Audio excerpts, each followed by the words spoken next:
And it's good to see everybody. And as you guys come into the conversation, I'm going to let the rest of the tribe know that we are talking right now. I am going live on drboycetv.com, the home for intelligent black people. So if you're black and intelligent, this is the place for you. If you're not black or intelligent, then you may want to get the fuck out, because I'm going to hurt your feelings and probably offend you at some point, because I just offend everybody, and I'm okay with that. So how you doing, John Doe and AJ Amos, and I see a lot of you in here. Good to see you today. Give me a second. I'm going to send out a text message to the rest of the family and let them know that we are live right now. We're live in full effect. And give me 1 second. All right, so let's see here. Let me see here.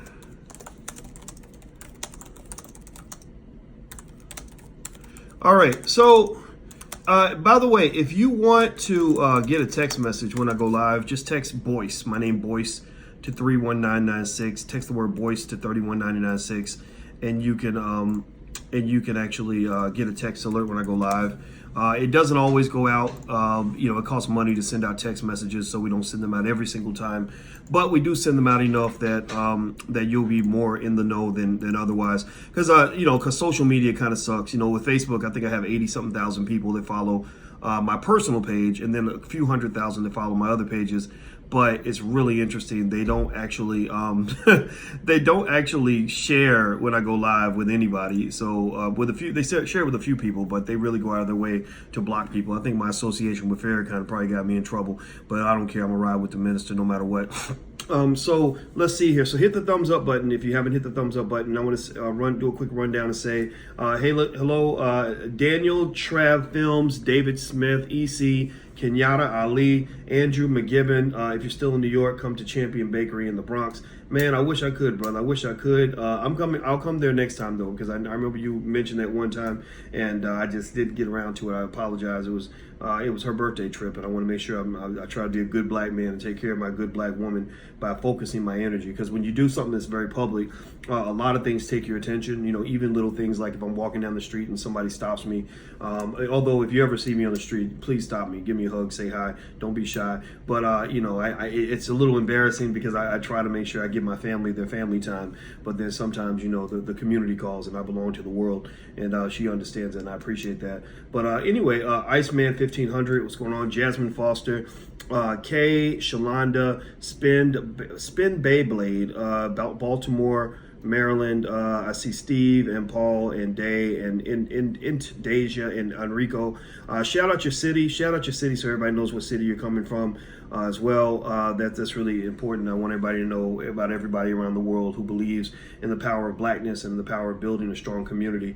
So hit the thumbs up button. If you haven't hit the thumbs up button, please do that. Also make sure you subscribe and hit the notification bell. All right, so let me jump into this conversation. I was talking to somebody about rappers. I don't know why they came up. It just popped up. I think it was because Jay-Z is now a billionaire, which I think is great. Good for him and his family. Beyonce, I'm sure, is on her way. If she's not there yet, the only reason she ain't there yet is because she's younger than Jay. She's been in the game a little bit less time. So I think it's only a matter of time before Beyonce catches up to her husband. And I think that's great, but it's not a competition, right? It's a community building exercise. It's cooperation. It's where they're working together to build something extraordinary as two people that love each other. And I think it's great. And in fact, what I love the most about Beyonce and Jay-Z's marriage is that they've had problems and they've been very public. But and all the people that were cheering for them to break up, they stayed together, and the thing about it is sometimes these marriages, a lot of these marriages, I'm telling you, I know a little bit, I get a little inside scoop, people tell me stuff every now and then.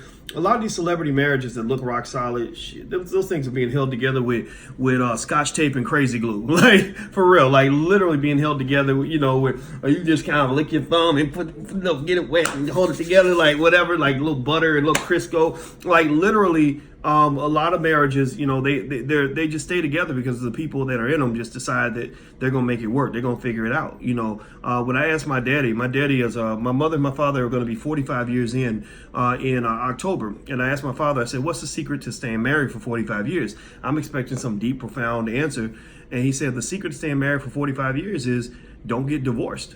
That's literally all he said. Just do it. Like if that's what you want, you just do it. And I think that's probably the best solution for anything you want to accomplish in your life, just fucking do it. Stop complaining. Stop making it complicated. Stop acting like you got all these cushy emotional reasons why you can't do it. No, if you are a person that loves Beyonce and Beyonce comes to town and there's a million reasons why you can't get a day off, can't get a babysitter, can't get the money to go to the concert, can't get a new outfit, I know women who will still find a way to get to that Beyonce concert, right? Or if a man loves a woman or wants to get with her, wants to get a piece of ass, you could put a damn blizzard, a hurricane, and whatever between him and that woman. It don't matter. You could put the World War III between him and that woman. He gonna find a way to get to that woman he trying to get to. It don't matter. He'll take every train, every bus, climb every mountain, swim every sea. He'll dodge bullets. He'll run through. He'll walk through fire to get to that ass. Y'all know what I'm talking about. Seriously. I mean, that's what hunger looks like, right? So to me,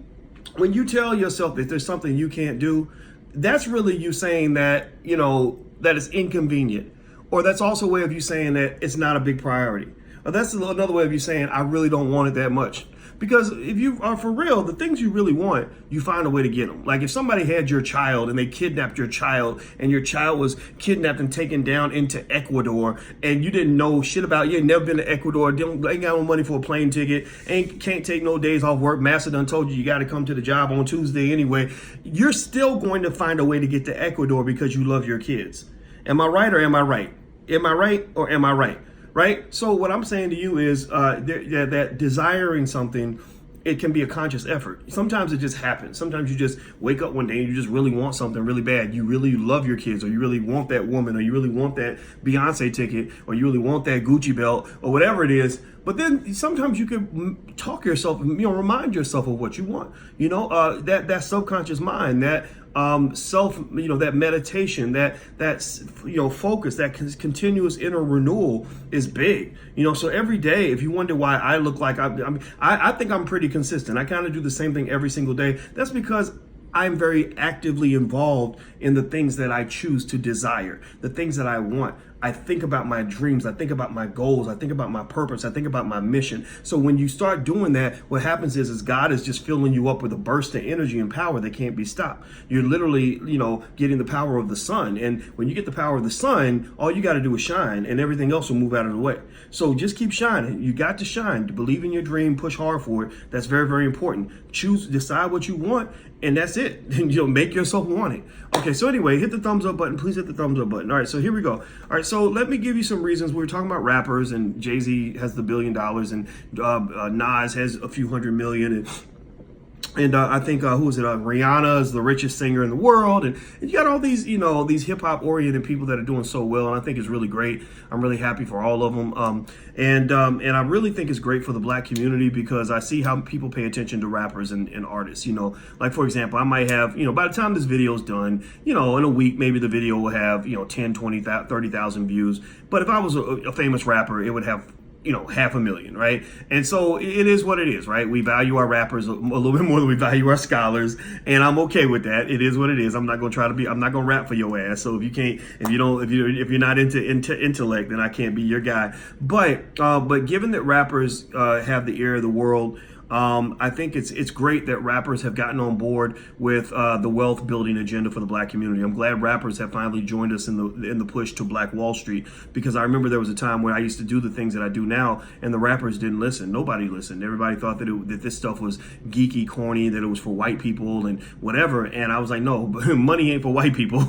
Money's for everybody. Money helps everybody. It helps to be able to feed your damn kids. Like, I don't care who you are. And so in this last decade, I just really today I talked about it a little bit, where I applaud the community and the hip hop community for getting on board with the Black Wealth agenda, we all been about this life. Go, check my track record. 25 years I've been talking about this since I was a grad student. But you got people out here that took some time, and once they kind of educated themselves on it, they began to use the power of hip hop for what it was intended for. Hip hop was intended to build and make black people stronger. It wasn't intended to start destroying black people. So what happened is, white folks they basically played a rope-a-dope on your ass, and they got you to turn the missile onto yourself. They got you to take one of the most powerful weapons generated in the history of your community and use that weapon to self-destruct. Why? Well, because they understand that the power of black people is so great that the only people that can really kill black people are other black people.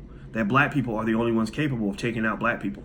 So if you're a gorilla trainer, and your gorilla, your gorilla is going to beat your ass and attack you and break out of the cage, then maybe you convince one of the gorillas to help you beat up and control the other gorillas, or whatever it is. Or one elephant, the strongest elephant, you get him, you train him to control the other elephants. So black people are so powerful and ferocious and scary, and we do look like gorillas and elephants to them. They don't see us as human beings. That's been true since slavery, since the Three-Fifths Amendment. They look to certain black folks who have power. They give them power so they can control and manage other black people. Black people don't have leaders hardly. Most of the time we don't have leaders. We actually have managers. A leader is somebody who inspires you to be your best. A leader inspires you to pursue your dream. A leader inspires you to break the rules. A leader inspires you to go out and push for change. A manager is there to keep you under control and to get you to follow the rules, to follow the procedure, right? So the person who controls the manager is the one who controls the masses. So ultimately, don't be managed. You need to be led, and your number one leader should be yourself. Maybe I'm an advisor. Maybe for some of you, I'm a leader. Maybe for some of you, I'm a father figure. I'm Uncle Boyce. I see when y'all call me that, and that's cool. I accept that, right? I love you like a relative, and I want to see you win. So maybe there's a way I can help you. I can help you achieve your goal. All right. So anyway, moving on. So hit the thumbs up button. All right. So the one thing about rappers that I really thought about today that led me to do this conversation is I think rappers, young rappers, especially the young rappers who aren't, who don't have a YouTube channel with 5 million subscribers and stuff like that. The young rappers, I think, should stop pursuing record deals. I remember back in the day when getting a record deal was like the biggest thing in the world. That was something that people dreamed about, and it was like the greatest thing in the world. But even back then, people were getting robbed. I mean, people were getting ripped off. New Edition, y'all saw the New Edition story where they got that check for $1.87 and had the #1 record in the world or whatever. TLC, y'all saw what happened with TLC. They declared bankruptcy after having the biggest record on earth. It happens. These stories are consistent. It happens all the time. I shout out to rappers like E40 and Ludacris and others who have tried to educate the masses through their music. E40 had a song called "They'll Find a New Nigga Next Year," where he basically explains why, you think you're big now, you're shining right now, but as soon as those white people get done with you, they're going to use you up like a $2 hoe and send your ass packing back to the projects. And so I've never felt that getting a record deal was necessarily good for black folks. I always felt that in many cases it could be a curse. And what's happened is a bad situation has actually gotten worse. Even the things that record labels used to be able to do for people, they just can't do them anymore. The world has changed. The reason you see Rihanna and Jay-Z and these other people becoming, worth hundreds of millions of dollars or $1 billion is because the floodgates have opened, particularly in terms of media and brand building. If you are a person that has 80 million Instagram followers, you don't need a record label to promote you. You can get your word out on your own. You become a walking media outlet, right? So this is not the day where you had to fight to get into the press. You are the press, right? So ultimately, you see that transition occur. It doesn't just occur on a large scale, it occurs on a smaller scale. Even with myself, nobody's ever signed me. I've never gotten a book deal. Nobody's ever given me a radio show. Nobody's ever given me a TV show. I don't even, even speaking engagements. When I started really telling the truth about blackness and black power and building Black Wall Street, even the liberal white folks didn't understand me. Because I didn't trust them, right? So I don't, it's not like I do this massive speaking tour on all these white university campuses that really want to hear a black perspective. I don't fit the liberal agenda, and I don't fit the conservative agenda, which used to be a very dangerous place for a black man to be, because if you're not liberal, you're not conservative. It's like living in a neighborhood where you got Crips on one side and Bloods on the other, and you say, I don't want to be a Crip or a Blood. Well, that could be bad for you, right? So, because you're going to get hit by both sides. Well, but the thing that had always saved me is the power of social media. When I said, oh, well, you know what? I don't really need anybody to put me on TV. I don't need anybody to put me on the radio. I know where the people are at, and I know how to reach them. I just have to find a creative way and a creative business model to make that work. And so that's what that does, is that allows me to have a type of freedom of speech that most people don't have. Most black folks on TV can't say what they really believe because somebody's going to take away that job. But fortunately, again, having extensive economic training, I know how to create a job. So it's really not that hard for me. So I would almost say that that's why I think as a black man, especially, and black women as well, learning business and economics for black people is probably the most important thing you could ever learn. Maybe right next to health. Health is important because if you're dead, you can't make money. You can't do anything if you're dead. So health is very important. Relationships are very important. and business, knowing business and money. Like just knowing that stuff like the back of your hand is so important, because if you know business, you understand distribution, monetization, marketing, all that stuff, the production process, all the different ways to skin that economic cat. But that doesn't work if all you know how to do is go get a job, and then all you know how to do is go to your oppressor to ask them to take care of you. That's a very humbling position to be in, right? So one of the reasons that I believe that rappers should not pursue record deals anymore is because the first thing is, control and ownership. You're sort of conceding control and ownership. Where I knew a rapper that called me all the time, and he would ask me for advice, and he was really doing well. He was making his own money, but somebody offered him a record deal, and after he got that record deal, he was so miserable because he said, man, I can't do anything. Like, I'll make a hot song and I want to put it out, and I can't put it out because, the record label won't let me put it out. Or I had this dope mixtape that was going to kill it, and somebody called the record label and threatened to sue them over the mixtape. So they told me I couldn't release my mixtape, and I was pissed. I was angry, right? So, my thing was, when you're trading out your freedom, like one of the key things you learn in finance actually is about options. Stock options in particular, and it's called option pricing theory. The theory of options basically is very simple. It says that whenever you give up an option, whenever you give up your freedom, you should be getting something in return. That you never give up your freedom in exchange for nothing, right? So I said, you gave up your freedom. What are they giving you in return? What are they doing for you that makes it worth it for you to feel like you're in a cage every day and you can't be the artist that God intended for you to be? And he thought about it, and I think that led him to eventually tell his record label, thanks, but no thanks. I think I want to go and be independent again. And it's not that often where you would see artists go from being with a label to being independent. Well, I think a lot of that was driven by the fact that the lack of freedom was just mortifying. Second of all, record labels used to help you with marketing and branding. They used to put a lot of money behind you and get you really out there. I don't see that anymore. I don't see record labels able to really step up to the plate like that, because they're being hit by declining sales of music. They're being hit by the fact that they don't have the monopoly on media anymore. You don't necessarily need to be on the radio anymore to do well as an artist. What's his name? Nipsey Hussle was never really on the radio. He said in his song, no radio time, I done fine, or something like that, right? So he's basically saying, like, I don't need no radio time, right? Like I'm doing all right. I know how to get to my people. But you even go back to NWA and Eazy-E, they didn't get any radio play. They did really well, and that was back before the internet. And so now with the internet, I think all the things that the labels claim to provide for you in terms of branding and marketing and all that, not only do they not provide them anymore because many of them can't, but what they provide in many cases is something that isn't much better, or is about the same as what you can provide for yourself. Now, do me a favor, by the way, please hit the thumbs up button. You're watching drboycetv.com, the home for intelligent Black people. I want to remind you guys that if you actually want to learn stuff about business and how to figure things out in your own life in terms of business and money, we actually have a great curriculum in the Black Business School that I did with Damon Dash. Damon Dash explains how he got Jay-Z's career off the ground. He and I did probably 100 and something hours worth of commentary and content on that topic around his style of business and his thinking. And he's a brilliant man, and it reflects his line of thinking. And I sort of come in as a professor and kind of add a more academic analysis of what he's basically breaking down. So feel free to check it out. It's intelligentbossmoves.com, intelligentbossmoves.com. I believe that the first month is free, so feel free to go to intelligentbossmoves.com if you're in that category. All right, hit the thumbs up button. The third thing I hate about record labels and record deals is that record labels, unfortunately, they're not owned by Black people. They're owned by people who care nothing about the Black community. They're run by people who don't really care if your community wins. They don't really care about what we call in economics, we call these externalities.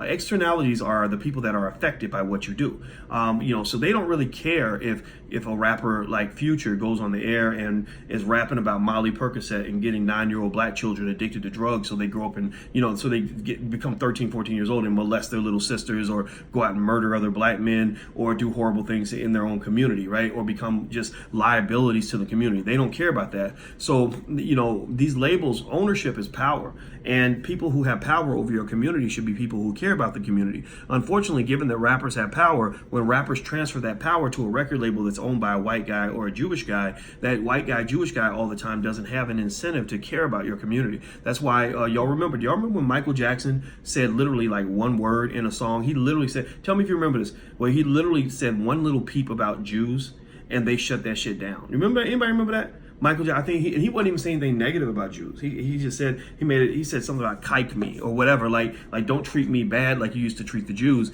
And literally they came after his ass big time. They were like, oh, you think that you're a big deal? Oh, Negro, we brought you in this world, we could take you out, right? And so really, people have a protection for their own community that they'll never have for your community. And given that rappers have power and they're transferring this power in exchange for economic opportunity, and they're giving this power to people who care nothing about those who are affected by the use of that power, it's very, very bad. It's like somebody in your house the dad has a gun and he hands the gun over to somebody who gives him $20, and that person uses that gun to shoot his children, right? That's pretty much what is being done with hip hop. Hip hop itself has the power of the gun. We're handing the gun over, and people are literally going just shooting down the black community, murdering entire generations, and they think it's okay because the people are only focused on the fact that they just gave the dad $20 and he has $20 in his pocket. Nobody's talking about the fact that they murdered all of his children, right? So ultimately,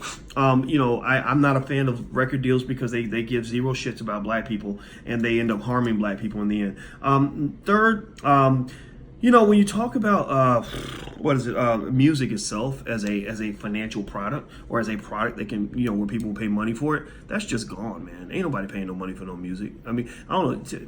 Yes or no? Yes or no? Yes or no? Do you pay for music? Do you pay more than, other than like maybe a $10 a month Spotify account, if you're balling, like if you're really spending, like I go hard in the paint. I spend $10 for a premium Spotify account every month to give me endless access to all the music, to a million songs.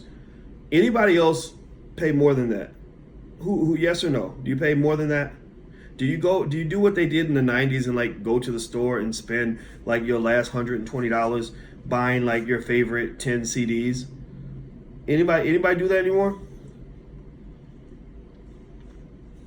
Exactly. Nobody does that. Nobody does that. Nobody buys music anymore, and so the revenues have really dropped for the labels and for the artists. And I don't really know exactly how music as a business model in itself can actually work. Now, the way business works though within music, the reason music has value is not so much as an end product in itself, but as a tool for marketing. And in fact, in the Intelligent Boss Moves class, Dame Dash and I talked about that, where he talked about how he thought about music and the culture and used that as an avenue to market other things. So everything you see Jay-Z doing, Dame Dash was kind of there in the beginning of that. But I think that there was a transition where Dame's style didn't fit with Jay's, and Jay had to go in a different direction. But it wasn't so much because Dame's a bad person or Jay was a bad person. It was just that I think Jay just had a different vision for the future. But I think at the end of the day, without Dame Dash, there would be no Jay-Z. And for that, he always deserves some degree of credit, right?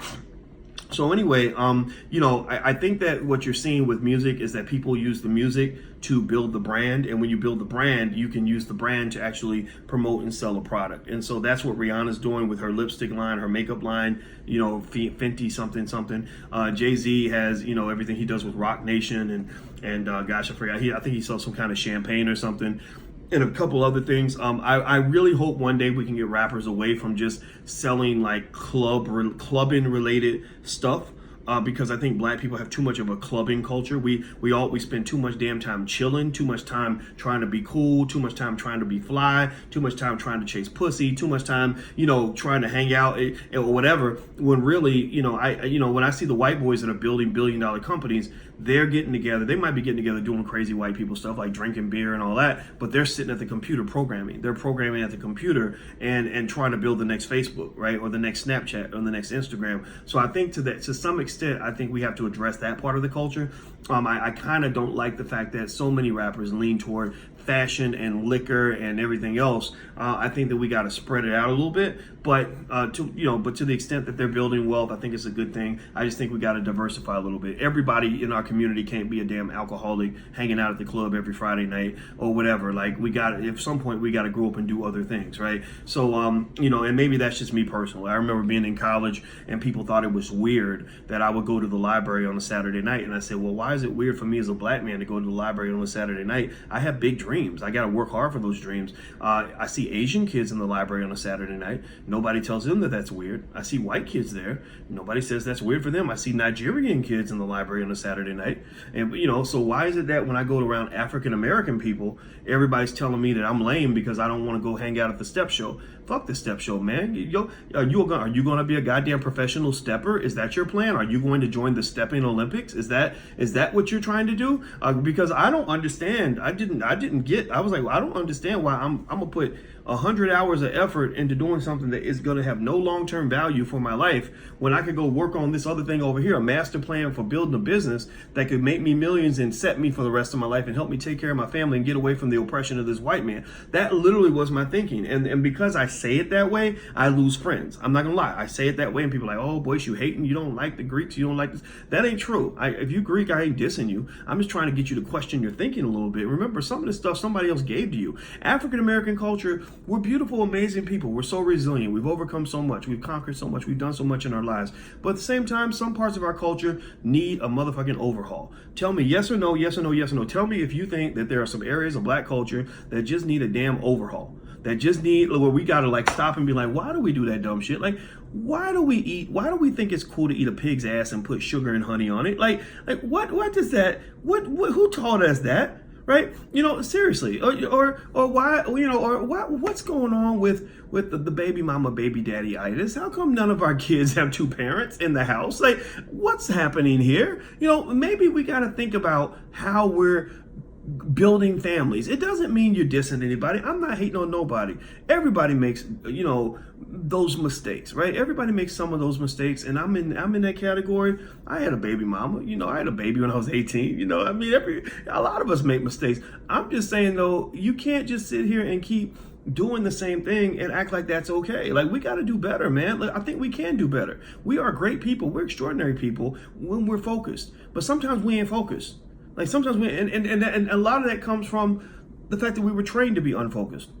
If you read books like Powernomics and Black Labor, White Wealth, which is why I believe that Dr. Claude Anderson books should be the first books that your children read when they are children, he talks about how they literally created laws and rules and codes. White people were on code. Their code was, we got to control these niggas. So their code was like, we don't want them reading. We don't want them organizing. We don't want them empowered. We don't want them thinking high of themselves. We want them to look at the white man and see Jesus. We don't want them to, we don't want them at any point to think they can question us. We need them bowing to us. We need them submitting to us at every level. We need them to really think lowly of themselves. We need them to engage in as much self-destructive behavior as possible. We will only reward them when they do things that support the system. We will only reward them when they do things that support us, right? They had a whole code in process to do that, right? So that code is what created some of the chaos that you see right now in the community, right? So code, a code for the oppressive group leads to chaos for the oppressed, right? So code causes chaos, but they're organized. We're not as organized as we need to be. We could do better, right? So I'm not dissing us as people. I'm saying we can do better, So anyway, let me keep going. So do me a favor, hit the thumbs up button. If you haven't hit the thumbs up button, please do that. Also, if you happen to be a black man and you want to join Black Men United, the organization started by myself and Andre C. Hatchett, which is for the empowerment of black men. Black men, we must organize. Please go to blackmenunited.net. That's blackmenunited.net. There's lots of great information, content, everything you need to become a stronger, more empowered black man. So feel free to go to blackmenunited.net, and the YouTube channel for blackmenunited.net is actually flynubianking.com. That's flynubianking.com. Organization is key. The more we organize, the stronger we become. So the last thing I'll say about record label deals that does not work in the favor of the artist is that you don't have bargaining power. The record label has all the power. The record label is the one who pretty much calls the shots. So you can come in and you can make, all these demands or whatever when you're negotiating, but it doesn't matter if there's like one of them and 1,000 of you, right? So it's a lot of times when you see artists sign these horrible deals, it's because they're desperate. When you're desperate and you have no options, then the other party almost always has an advantage. So that's one of the reasons why I advocate for education as well as economic intelligence, because a person who's economically intelligent, who understands how to move economically, who understands business and all that, they've always got options. They're like, I can go this way, I can go that way, I could be here, I could be there. People like that always get the better deal. It's just like dating. When young ladies I had a couple young ladies ask me they're asking me questions about men and stuff, and I love to kind of explain stuff. I don't know. I guess it's like you make all these dumbass mistakes, so you like to help young people not make the same mistakes. So I told them, I said, well, the simplest thing I could tell you about relationships is that the person with the most options usually wins the negotiation. So if you get to the point where, somebody is playing you and saying, oh, I'm going to dump you, and if I don't want you, nobody will, and you ain't shit, and I'm going to leave, and blah, blah, blah. If you got options in your pocket and they know you have options, usually they're going to step up to the plate. But if they don't think you have any options, then they're going to really be, they might waste a lot of your time, or they may not be as sincere in their negotiation as they need to be, right? An example I always give is like, you have a woman who's nagging in her husband's ear, like, you need to stop doing this, stop doing that, blah, blah, blah, treat me better, blah, blah, blah. Well, a lot of times he may ignore that until the day where she actually literally packs up her suitcase and moves out of the house, and she's at her mother's house, or she goes on a date with that other man, and then suddenly he's like a peacock. He's all perked up and he's paying attention now. Like, what? Who's that? What the hell? And it does something to people, right? So what I would say in negotiations in general, it's just like love. You always want to have options. And I'm an advocate of entrepreneurship because entrepreneurship creates options. Why? Well, because you have a multitude of ways that to go out and get money. So, if you look at throughout the history of negotiations between rappers and record labels, the rappers who had options were usually the ones who got the best deals.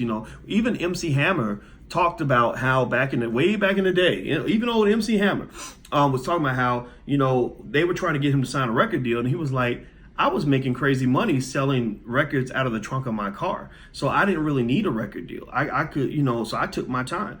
I know D1, who I love this guy. He actually is going to be teaching with us in the Black Business School pretty soon. I love this guy a lot. And one of the things he talked about was, Cash Money Records. We did a video about this. Cash Money Records, Lil Wayne, Drake, all, Baby and all that. They wanted him to sign badly because he's from New Orleans. And they talked to him on the phone every single day for months and months to try to get him to sign. And he thought about it and he said, I don't know if that's really for me.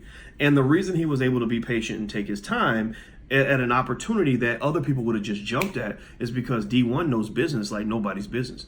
D1, Peter Parker, those are two people that come to mind in terms of two people that really know how to grind and monetize on a level that's not a Jay-Z level. They're not Jay-Z type people, but they're young artists. Peter makes films and D1 does music, and they're young artists in their 20s that are on the rise. Everybody wants a piece of them. Everybody wants to work with them because they're just good people, and also they're very good at what they do, but they just understand business. I love talking to these guys because we don't really talk about the artistic side of things all the time. We talk about the business side. They understand distribution. They understand monetization. They understand marketing.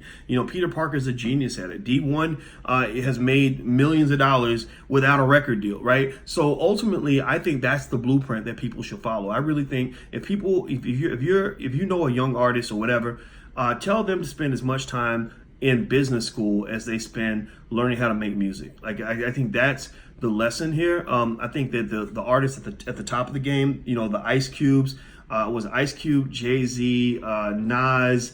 There are a few others, 50 Cent, and a couple others that have done well, Dr. Dre, that have done well, starting off as artists and leveraging those brands into other spaces where their brand value has led to tremendous economic opportunity, and I think it's great. But they're on that billionaire track, right? Ice Cube will be a billionaire. Dr. Dre will be a billionaire. Diddy, I think, is a billionaire. He's close. It doesn't matter. He's got so much money. Who cares? He's right there.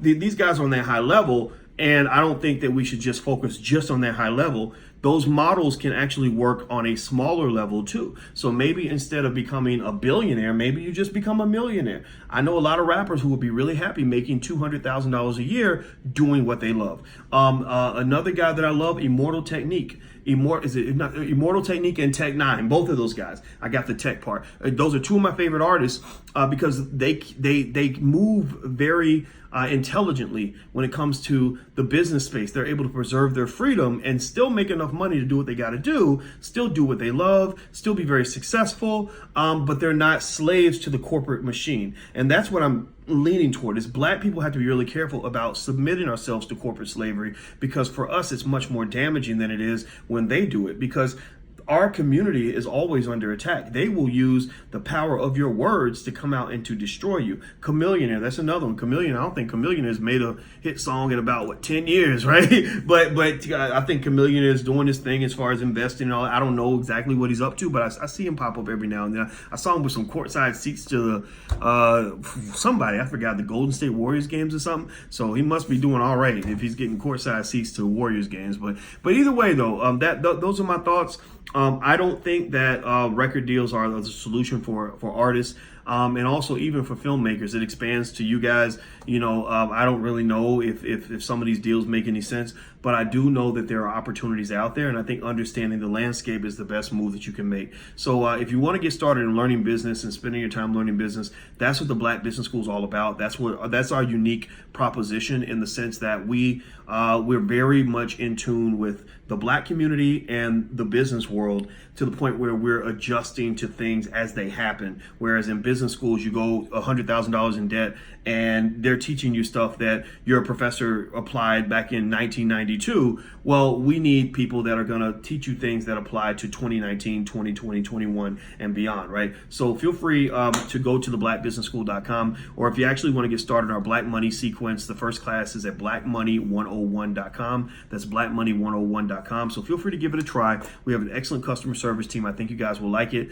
and it's really, really great for people that want to rise to the top of whatever they're trying to do, because business and money is kind of everywhere, and we've thought a lot about these things, and I think that we have the ability to teach a nation and to build a nation into something great. So do me a favor, hit the thumbs up button before you go. Very, very important. Also, please subscribe. If you want a free e-copy of my book, It Takes a Village to Raise the Bar, you can go to drboycewatkins.net. That's drboycewatkins.net. Last but not least, if you'd like to support intelligent Black media, please go, because we're in a war against ignorance, right? So we're always fighting every single day. So please go to intelligentblackpeople.com. That's intelligentblackpeople.com. We'd love to have you as a supporter. So anyway, I'm out of here, guys. Have a good day, and take care. Be good. Peace.